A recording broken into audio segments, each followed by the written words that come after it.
लंबी चर्चा के बाद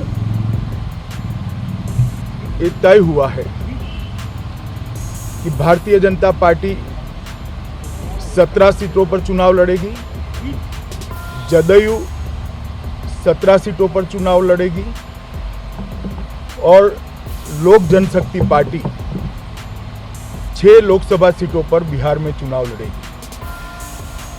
और रामविलास पासवान साहब भी एनडीए के प्रत्याशी नाते इमीडिएट जो राज्यसभा का चुनाव आएगा उसमें एनडीए के प्रत्याशी रूप में राज्यसभा में एनडीए की ओर से आएंगे।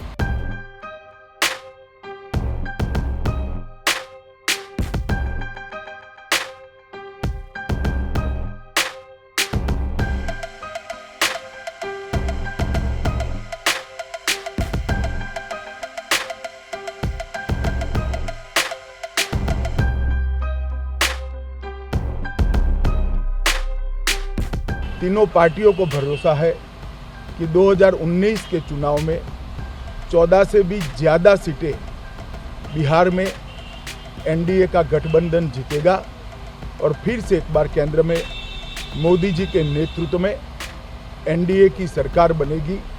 इस विषय पर तीनों पार्टियों के नेताओं ने अपनी श्रद्धा व्यक्त करी।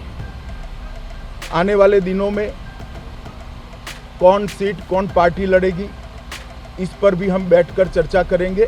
2009 में बीजेपी और जेडीयू का बिहार में गठबंधन था और एनडीए था, तो उस समय पूरे देश का जो भी परिणाम आया, लेकिन बिहार में 40 में से 32 सीटें हम लोगों ने हासिल की थी। तो मैं समझता हूं कि माननीय अमित शाह जी सोच रहे हैं कि 2014 वाले से ज़्यादा जाएंगे।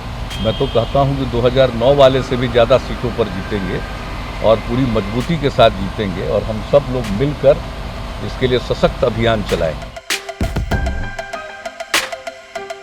मैं सर्वप्रथम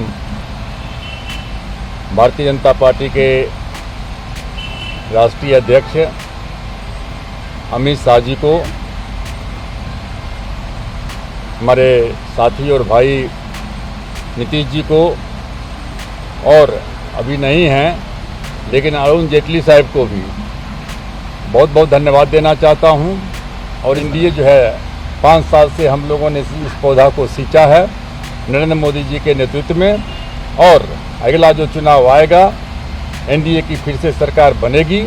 और जहां तक क्या कहते हैं कि बिहार का सवाल है, जैसा कि नीतीश जी ने कहा कि बिहार में जितना सीट अभी तक जो मिला है उससे ज़्यादा टारगेट तो रहना चाहिए 40 में 40 सीट का।